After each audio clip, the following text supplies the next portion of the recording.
Hi, everybody, and welcome back to our podcast From Illumination to Innovation. My name is Stephanie Crane. I am the corporate mystic and owner of Topis Innovation, and I am here with my co-host, Shaniqua Brown. Hello, everyone. I'm Shaniqua Brown, the founder of Elevated TA, and today's topic is HR, a seat at the table. And we have the privilege of having the lovely Mindy Honkoop with us today. And I did write down my intro. I wanted to make sure I remembered all the high points. Read it. So it's a true privilege to welcome Mindy Honkoop to our show today, a person whose reputation precedes her as not only a beacon of inspiration, but also as a pioneering force in HR.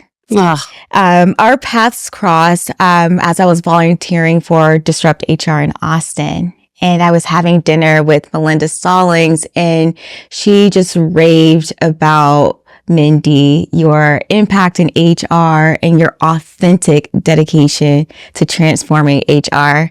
So Mindy, would you please share with our audience a little bit more about, who you are and your journey in HR? Well, thank you so much. That was an incredible opening. I think probably one of the best. I'm Mindy Honkoop, and I founded Agile in HR in September of 2022. After 20 years of being a HR practitioner and leader. So my last role in-house was as a chief people officer with a private equity workplace technology that focused on time and attendance. And as I left that role and I was interviewing for full-time positions, I just became really passionate about the need for small, medium businesses to be able to afford a 20-year expert, but they don't necessarily need that person 40 hours or 50 hours a week. And what would it look like to be able to take my years of experience and come alongside of often young HR leaders, head of people that often I found, at least in my experience, were a former recruiter because these startups were really scaling to grow, but they didn't know what they didn't know.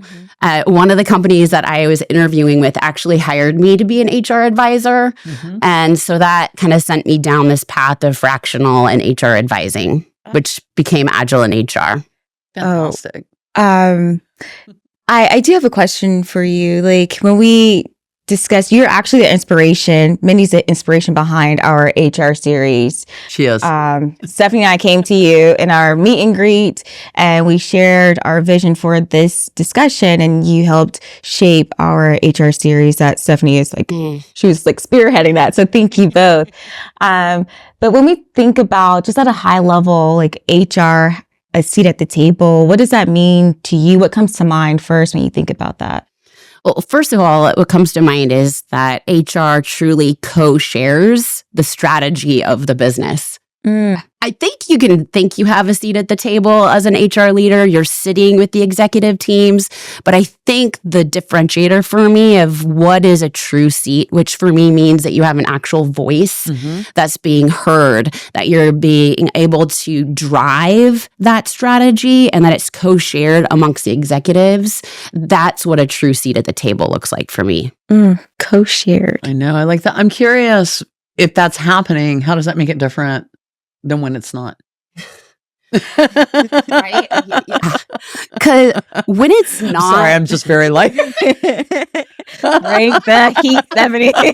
No, it's a fantastic question because I think that's why we see chief people officers, head of people, whatever you want that title to be. There's 1,000 flavors of title are getting frustrated or burned out because they're sitting there with the executives, but they don't actually feel like they are equipped or empowered to have a voice, or they're just a talking head that everyone goes off and does what they want to do anyways, or they share what should be done. They advise very well. And then the end of the day, they're just asked to go and execute on something very different, which is less than. And it's often not strategic focused work. It's tactical items. It's keeping them in the box on the island of HR. And often I find that the HR tech stack, everything people related is on the island, and it's divorced from the rest of the business. And then executives are speaking about the need for agility, the need for alignment, the need for connection. And at the heart of that, as you peel the layers down, often these are people issues, people questions. And it's because over time, as they've grown, they've lost the connection of that strategic business, like where are we heading, and where are the people? You mentioned something, and this is sort of a question for both of y'all in terms of, I just want an opinion on this, because at the beginning you were like, chief people, chief of this, chief of that, whatever the flavor. And I'm curious, because I see chief culture officer, chief people officer, chief this, chief that. Does that diminish or does that enhance HR? Because to me, as a marketing person, it feels like a way of marketing yourself out of a business problem without actually solving the problem. It's like, we really care about people, so we're going to have a chief people officer. But you're still HR, and we need you to be HR, and we're going to still like delegate down to you and not actually bring you into that chief space. So I'm just curious if y'all have any feedback on that, because all of those titles, I wonder what they mean often. You want to go first? I really don't care what the title is at the end of the day. It's about the essential functions of the job. What is it that I'm focused on, and what are the outcomes that I am driving? But are the titles a distraction? Because if you're an employee and you're looking at the chief people officer, do they care about it? The HR person may not, like you've got your job to do and you know that. But this is my point. It's like leadership is creating these roles because they're trying to send a message. That's why those titles are existing, because they're trying to be clever and creative in the way they send a message, instead of just actually addressing the issue that human resources needs to have a leadership voice and be present in that same capacity. And it doesn't matter like how you dress them up with a cool title. Like, what I'm hearing you say is like, we're keeping them in a box with some fancy wrapping paper. That's how it feels. I'm just asking if is my perception off base or not? Because that's how it feels to me quite frequently. And I consult with a lot of HR people, and they feel the same way. Like the title doesn't matter, but who is that title for? But I think it's like confusing, right, to the employee. Does the employee know what and understand what the titles are? And I think for us being in the industry and you being very close and have worked cross-functionally, you know who it is. But I've worked with candidates or brought on new hires into organizations that use business partner or people partner or what have you, and they don't know that that's their dedicated HR manager or department head. So making sure that the employees of the organization is aware of the title, I think that's like the most important part, in addition to like what is the function. Yeah, go ahead. And I think we're needing to even rethink HR and the focus of HR and how we work and what are the roles in the organization and what are we focused on doing? Because at the end of the day, you could have a title and it doesn't really matter what that title is. But if we're driving specific outcomes, if we co-share that strategy, we then get clear on who owns what, who is driving what, who's responsible for what.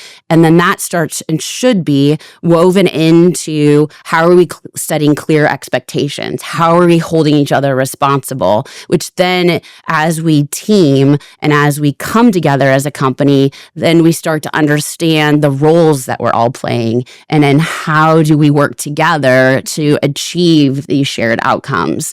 And so if we get really good at defining those things, I think the problem is historically when talking about the HR island, a lot of people don't like it that I say the HR island. It just feels like, and there's not a bridge from HR island to the business. It becomes kind of the kitchen sink of everything that no one wants to do. Yeah. And it's very tactical, very compliant, very governance, if that. And that is where they're stuck. And that's where people see. And the titles they've tried to, but a title isn't a bridge. Right. And the title isn't going to fix it. No, it's not. And then that's kind of my consideration there, is that it feels like about a decade, maybe a little bit longer ago, but not that's when you started seeing all these kind of fresh new titles come up, and there's no longer an HR director or a head of HR or whatever. Now you have your people culture person or whatever these things are. And it's like they're trying to answer to what you just said, like HR is this kitchen sink. And it includes all of this regulatory tactical stuff, but it also includes all of this very like culture driven, people driven. Yeah. And in toxic environments, which is often what I deal with, HR, is generally at the directive of their leadership. And I made a statement on one of my recent reels that if you don't trust your HR company, well, you don't trust your company leaders. Right. Because it's not like, oh, I just don't trust HR. Yeah. It's like, well, you don't trust your company. I mean, like, they're not divorced from each other. Right. HR might be on an island, but it's an island that has a leadership overlord controlling it. That's like representing the leadership, right? In some capacity. Right. And culture, I mean, that's like a whole nother, like it's owned. It should be co-shared, the culture. Be co-shared, absolutely. But if your HR leader isn't actually directing things, if they're not co-sharing and driving things, if their seat at the table is also they're actually have control of the wheel. Mm-hmm. And if they don't even get to touch the wheel, even if they're sitting with the executive and they report into the CEO, if you're not actually driving anything, you're being driven. Mm-hmm. Oh, absolutely. So you mentioned earlier about your career helping, supporting HR functions that may be novice or they may not have the resources for it. I'm curious, like, if you're speaking directly to them or working directly to them, like, how would you advise them to for them to overcome the challenges of like more of the bureaucracy, like navigating, the internal politics or actually getting a seat at the table, for like the short-term focus and then being able to position oneself in that strategic role? Awesome question, because this is often where I start, and it's around key stakeholder management. It's about understanding who are at that table. Mm-hmm. Who are these humans? What do they care about? Where are their pain points? What motivates them? How do they best communicate? And once you start to really understand, where are the common themes then? Where are the common shared pain points? I also need to understand the business and have business acumen. I need to understand from a financial perspective with the CFO, how are they looking at this? Mm-hmm. And where are we at? And where is that future desired state? And where am I at today? And so once you're at that key stakeholder management, as you obtain that information, you're also developing relationships because you're also hearing them, you're caring about them, and you're understanding how each individual player together, hopefully, or is not, working together to achieve the business outcomes. And that's just where the acumen is. And then we start to see barriers to success. And then we start to understand what are those shared pain points and start to speak to them. Because often they're the elephants in the room. Mm-hmm. Often that team is not talking about, especially in a startup where people are operating super quick and moving super fast. They think they're aligned, but they're often starting to operate in silos as they're growing. I call this brand shadow, where things become unseen and they kind of fall into the shadows and then they sneak up on you. Yes. And that is about being able to be the light bulb that starts to shine a light on the shadow, that starts to bring people back to having a shared conversation. I think that is one of the ways in which I have seen HR leaders actually start to truly be seen as an advisor and a strategic partner, and where the conversation starts to shift. They start to be coming to them to seek guidance. Mm-hmm. Okay, this is what we're thinking. What do you think? Right.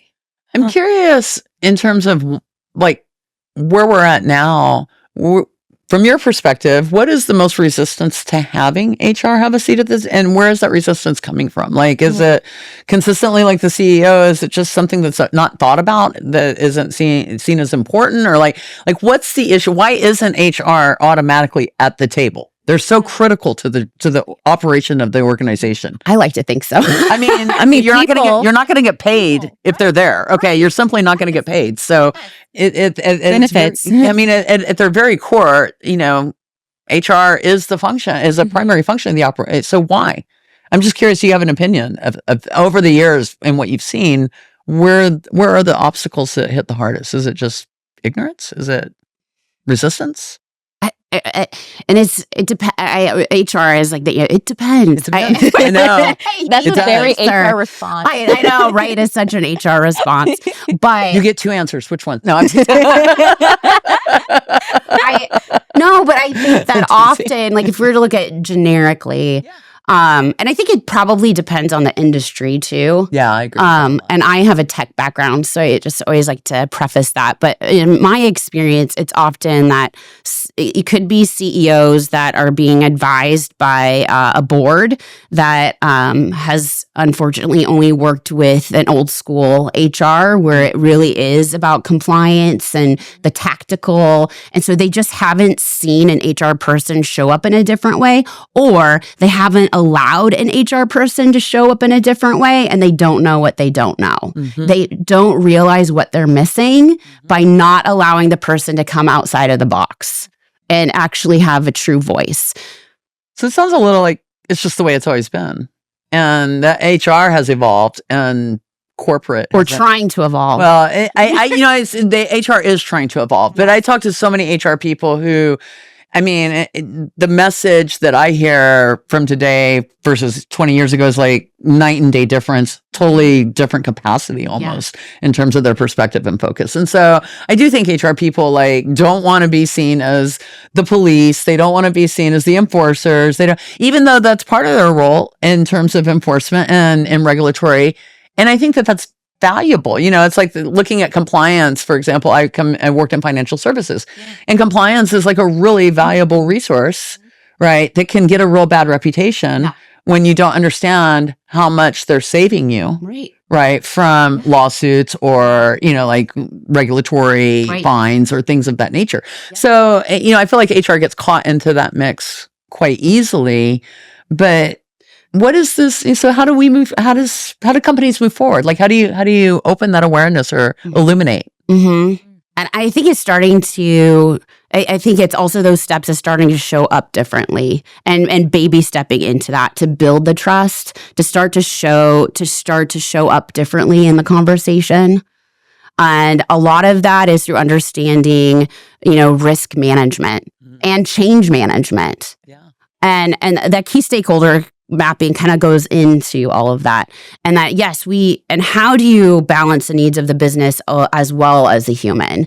I think that's where I came from, a background in social work, and I learned the business. And starting out my career at Microsoft, it really helped me to kind of understand, how can we use data as signals to kind of be able to start to also see, where do we start to lose balance between the business and the people? Where do we have the opportunity to really ask why 5 times to truly understand the problems and don't just take what is presented. Because often the employee may present something, but they may not be using the right words because they don't know how to truly describe the situation that's happening. And if we just take a moment to pause and be with that human and care, there may be something underlying that's deeper that we actually can impact and be able to shift the dynamics of what's ever happening for that employee and equip the business and the employee to thrive. I think we often miss that, or if we don't know about, how do we hold risk? How do we balance that? And I think that's all through project management, change management, and the things that we talked about before. And I think what's exciting is that AI and technology is going to start to help us give the room for HR also, because just the bandwidth of an HR person is so limited. That's such a great point about AI and technology being able to supplement and augment some of those. Augment some of those services in a particular way that lets y'all expand more on that human side. Yeah. This is why I'm excited about AI and embracing it. I love talking to people who are excited about AI. Okay, it's like my favorite. Don't be scared. Don't be scared. Okay. AI is just like it's like automating automation, you know, in a way that you personally don't have to automate the automation itself, you know. Mindy, we all know that in like business today, data is everything. We like to make decisions just solely with data, and that helps drive the next annual fiscal year. But when we're coming like HR, and what you have shared about your work is that you want it to be human-centric. And how can HR actually use data to then help drive more human-centric decision-making? You have such good questions.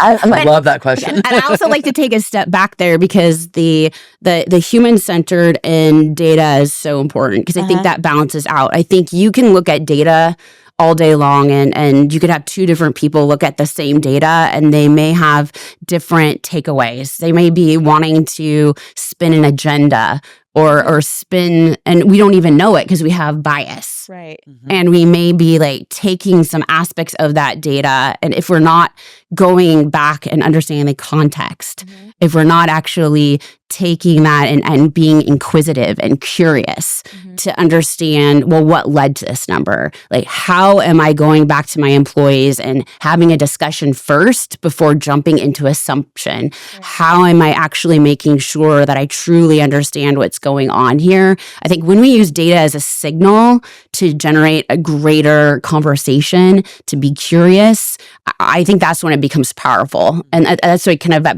going back to Microsoft, which was before people analytics was even a thing. I think that's where it helps, where it's not just an HR person saying, well, I think this, or I feel this in my gut. Right. It's being able to validate with the data, in addition to the additional talking points that you have gathered or themes that you've gathered from the employee population, in order to build a business case towards whatever decision you're looking to get buy-in to make. I resonate with that. And I like to, when I work with my clients, I like to use the data and ensure that the core values is at the center of like our conversations. Like the core values is driving my inquisitiveness of like, what is this story? You know, we have like, if our pass-through rate is 10%, then where are we posting the roles? Who are we targeting?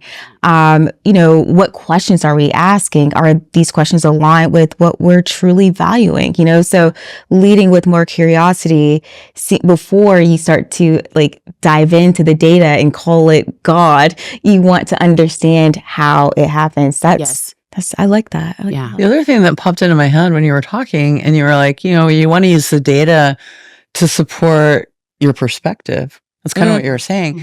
And I feel like you soft-sold it a little bit. Cause it's like, you know, you can't just like, you know, bring, you know, what's in, how you feel or what's in your gut and all of that. But, you know, you're an HR person, your expertise is in observing your environment, understanding the patterns of your environment, and intuition, as we have talked about, is a very powerful tool that we often diminish and don't use enough in business. But what you were describing was really aligned towards backing up your intuition, backing up what you know from expertise, because you're an expert in observing populations in business. And I feel like that needs to be elevated, that HR people have this expertise. They just don't feel like things need to be different. Okay. Like they know for a reason. And so I just wanted to just comment on that, because I do feel like it got soft sold. And I think that we're conditioned to do that. We're conditioned to diminish that very valuable thing that we bring to the table, which is the expertise that we have gained through years of experience, years of knowledge and education, and all of these other things that go into building that intuition. It's not just magic. Okay. Yes, I think that's so true. And I think that's also like, if, you know, coming from a social work background, there's so much about how we as humans communicate and how we do life together, and how we and there's so much in what's not said. and that you can't put a data point on around the tone of voice or how someone's carrying themselves or walking, or how they're moving. What are they not saying? It's interesting in the customer experience, employee experience world, right? They talk about leading and lagging indicators, right? So if you're looking at data, if you're looking at an NPS score, that's a lagging indicator, meaning whatever has happened has already occurred. And if the customer's scoring you a 3 or a 2 or whatever, they're already angry. You've already screwed up. Yes. Right. And so that leading indicator is looking ahead. It's having the ability to interpret what's happening and be able to get ahead of it to actually solve that problem before it becomes one. Right. Oh my and it gosh. works with employees and customers in the same way. Like it's an experience. And it's a cost situation. savings. Yes. It's a true cost It's savings. massive cost. It's way cheaper. It may cost more upfront, which is, we always step over dollars to pick up dimes, right? Because they're so shiny. But at the end of the day, if you take the time to solve the problem before it becomes a problem, as opposed to spending an enormous amount of money to manage an existing problem epically forever, it's it's not sustainable. Right. And like what I love even about like Agile, the Agile mindset, not just focused on the tools of Kanban and Scrum, which are great, but if you go back to why that was created years ago, it was really about people and teaming. Yes. And it talked about how team health was a pre-leading indicator to productivity. Absolutely. And so that team health was so important. So often managers are like, what is just one thing that I can do? Is start your meetings and especially culturally, because sometimes we're bad at naming our emotions. So even just saying, are you red? Are you yellow? Are you green? Right. How are you coming into this meeting? Love that. And then you can start to have an indicator over time. And then that's your team health check. And I bet you if you start to see a lot of reds and you as a manager are not following up on that, you're going to see a dip in productivity. Absolutely, you will. Yeah, that's so important. That's a great actual, just like actionable thing, y'all. Just actionable thing. I immediately thought of because I'm like, you have a little hat. You get to draw, you don't even have to own it. You get to drop your color in the hat, and the manager at the end just makes a little pile of red, yellow, green. Guys, we're looking really yellow today. What can we do? You can start there though, right? Like if you haven't built trust on the team yet, it's a way to. That's a great way from an anonymous standpoint. Yeah. With the goal of hoping as we start to learn what it looks like to actually be transparent and authentic, and how can we have conversations together, then being able to see how can we move from the hat to being able to share with my own voice what my color is. Yeah. That's truly a leader fostering a safe environment. I think oftentimes because business moves at lightning speed, we expect trust to be day one. We expect, you to share your career aspirations in a first one-on-one, but to actually be a servant leader and to be proactive is to really take that time to get to know and show that you are credible, that you are listening.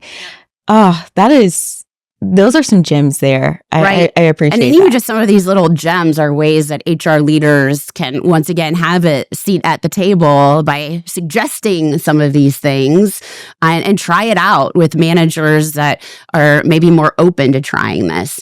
I think also why I love the hat is because having a manager title, if you haven't built the trust, it naturally will start to create groupthink because you already there's a level of power. Yeah. And so being mindful of the power in the room is really important. That's a very, very good point, actually. Do we have time for one more question? Absolutely. Oh my God. So this table, Yes. right? HR, we want them to have a seat at it. Yes. But who's at the table, and those at the table, what can they do to ensure that HR has enough room, an actual chair to sit at that table? Okay, I love this because when I'm just thinking about the table, you may immediately think about that executive table, and with the executive room with all your C-level individuals. But I think that companies are the way we're starting to talk about how do we co-share There may be people that aren't actually physically at the table, but that HR gets the immense opportunity, and our leaders, it's about our employees because they're a key stakeholder in this too, but also the board is as well. And so how are we thinking about them? And so how is HR not just thinking about the executive team, but do they have a seat at the table with that board? I know smaller companies, depending on the industry, may not have a board, but it might be your investors. What is that relationship like? Are they being able to present to them? Are they hearing from them? Do they even have access to speak to them? And it's also too about the employees and how are the employees showing up in that conversation. I think that people think the answer to that question's easy because you could just say, oh, it's with the CEO, the CFO, the COO, chief of staff. But I think if we challenge ourselves to go beyond just the actual physical table, that becomes so much more dynamic.